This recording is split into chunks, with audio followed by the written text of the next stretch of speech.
کیا آپ نے کبھی سوچا ہے کہ ریت کے نیچے کیا چھپا ہوا ہے؟ کیا کوئی ایسی دنیا ہو سکتی ہے جو ہزاروں سال سے کسی کی نظروں سے اوجھل ہو؟ آج کی یہ کہانی آپ کو اس سوال کا وہ جواب دے گی جس کی آپ نے کبھی توقع نہیں کی تھی۔ تو بیٹھ جائیں، آنکھیں بند کریں اور چلیں ہمارے ساتھ عرب کی اس قدیم سرزمین پر جہاں ریت بولتی ہے اور پتھر راز رکھتے ہیں۔ عرب کی سرزمین پر جہاں آسمان ستاروں سے بھرا ہوا تھا اور ریت کے اونچے اونچے ٹیلے چاند کی روشنی میں سونے کی طرح چمکتے تھے، وہاں ایک چھوٹا سا قبیلہ اپنا خیمہ لگائے بیٹھا تھا۔ رات گہری تھی، ہوا خاموش تھی، اور آگ کے گرد بوڑھے دادا جان اپنے پوتے زید کو پرانی داستانیں سنا رہے تھے۔ زید ایک 12 سالہ ذہین لڑکا تھا جس کی آنکھوں میں ہمیشہ سوال رہتے تھے اور دل میں ہمیشہ ایک آگ۔ وہ خاموشی سے دادا جان کی بات سن رہا تھا جب اچانک دادا جان نے کہا، بیٹا، کیا تم جانتے ہو کہ ان ریت کے ٹیلوں کے نیچے ایک پوری بادشاہت دفن ہے؟ اس بادشاہت کا نام تھا ارم۔ زید نے آنکھیں پھیلا کر پوچھا، دادا جان، ارم؟ کیا یہ وہی شہر ہے جس کا ذکر پرانی کتابوں میں ہے؟ دادا جان نے آہستہ سے سر ہلایا اور بولے، ہاں بیٹا، ارم ذات العماد، ستونوں والا شہر، جس کے بارے میں کہا جاتا ہے کہ اس جیسا شہر دنیا میں کبھی نہیں بنا۔ اس کے محل سونے اور چاندی کے تھے، اس کے باغ ہمیشہ ہرے رہتے تھے، اور اس کی سڑکیں قیمتی پتھروں سے بنی تھیں۔ لیکن یہ شہر کہاں ہے کوئی نہیں جانتا۔ اسی رات جب سب سو گئے، زید کی نظر دور ریگستان میں ایک عجیب روشنی پر پڑی، ایک نیلی ٹھنڈی روشنی جو ریت کے ٹیلوں کے پیچھے سے آ رہی تھی اور آہستہ آہستہ اوپر اٹھ رہی تھی۔ زید کا دل زور سے دھڑکا۔ کیا یہ وہی شہر ہے؟ زید چھپتا چھپاتا خیمے سے باہر نکلا۔ ریت گرم تھی، لیکن رات کی ٹھنڈی ہوا نے اسے سہارا دیا۔ وہ اس روشنی کی طرف چلتا رہا، ٹیلا عبور کیا، پھر ایک اور ٹیلا، اور جب وہ تیسرے ٹیلے کے اوپر پہنچا تو اس کے پاؤں رک گئے، سانس رک گئی، آنکھیں حیرت سے کھل گئیں۔ نیچے ایک وادی تھی اور اس وادی میں ایک شہر، لیکن یہ عام شہر نہیں تھا۔ اس شہر کی دیواریں شفاف پتھر کی بنی ہوئی تھیں، جن میں سے اندر کی روشنی باہر چھن کر آ رہی تھی۔ اس کے ستون اتنے اونچے تھے کہ ان کی چوٹیاں بادلوں میں چھپی ہوئی تھیں، اور اس شہر کے دروازے خالص سونے کے تھے جن پر عجیب نقش و نگار کندہ تھے۔ زید آہستہ آہستہ نیچے اترا، اس کے قدم اسے خود بخود آگے کھینچ رہے تھے۔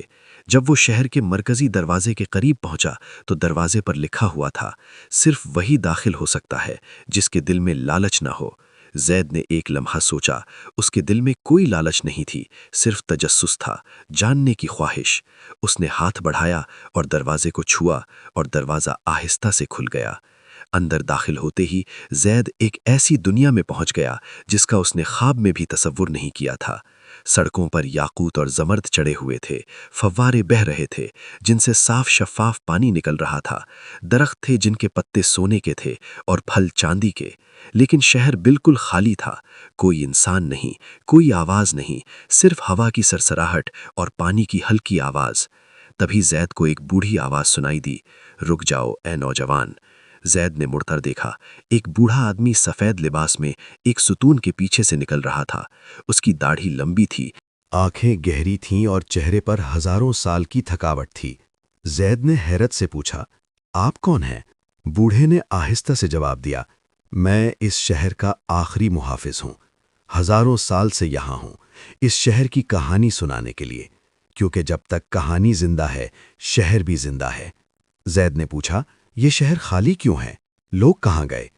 بوڑھے نے گہری سانس لی اور بولا، بیٹھو، یہ کہانی لمبی ہے۔ ہزاروں سال پہلے ارم دنیا کا سب سے عظیم شہر تھا۔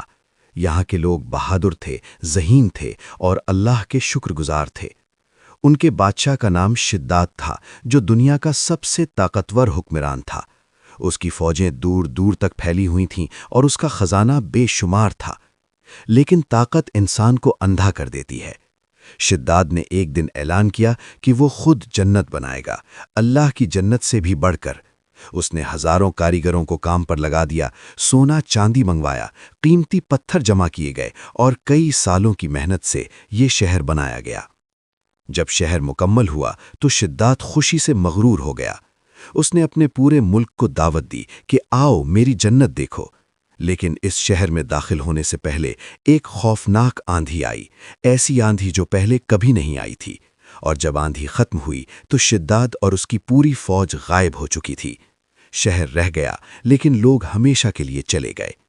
تب سے یہ شہر ریت کے نیچے چھپا ہوا ہے، کسی اور وقت میں قید، اور صرف اس شخص کو دکھائی دیتا ہے جس کے دل میں لالچ نہ ہو۔ زید نے یہ سب سنا تو اس کی آنکھوں میں نمی آ گئی۔ اس نے بوڑھے سے پوچھا، پھر میں یہاں کیوں آیا؟ بوڑھے نے مسکرا کر کہا، تم اس لیے آئے کیونکہ دنیا کو یہ کہانی سننی چاہیے۔ طاقت کا غرور اور تکبر کا انجام ہر نسل کو جاننا چاہیے۔ تم یہ کہانی اپنے ساتھ لے جاؤ، اسے سناؤ، اسے پھیلاؤ، کیونکہ جب تک یہ کہانی زندہ ہے، ارم بھی زندہ ہے۔ زید نے آنکھیں بند کیں اور جب دوبارہ آنکھیں کھولیں تو وہ ریت کے ٹیلے پر کھڑا تھا۔ نیچے وادی خالی تھی، نہ کوئی شہر تھا، نہ کوئی روشنی، صرف ریت تھی اور خاموشی تھی۔ لیکن زید کے دل میں ایک راز تھا، ایک کہانی تھی اور ایک سبق تھا جو وہ کبھی نہیں بھولے گا۔ وہ واپس خیمے میں آیا، دادا جان کے پاس بیٹھا اور آہستہ سے بولا، دادا جان، میں نے ارم دیکھا۔ دادا جان نے مسکرا کر اسے گلے لگا لیا اور آہستہ سے کہا، مجھے معلوم تھا بیٹا، مجھے معلوم تھا، اور یہی ارم کا راز ہے جو صرف پاک دل انسانوں کو دکھائی دیتا ہے۔ آپ لوگوں سے ایک چھوٹی سی گزارش ہے، اگر آپ لوگوں کو ہماری یہ کہانیاں اچھی لگتی ہے تو ہمارے چینل کو سبسکرائب ضرور کریں۔ شکریہ۔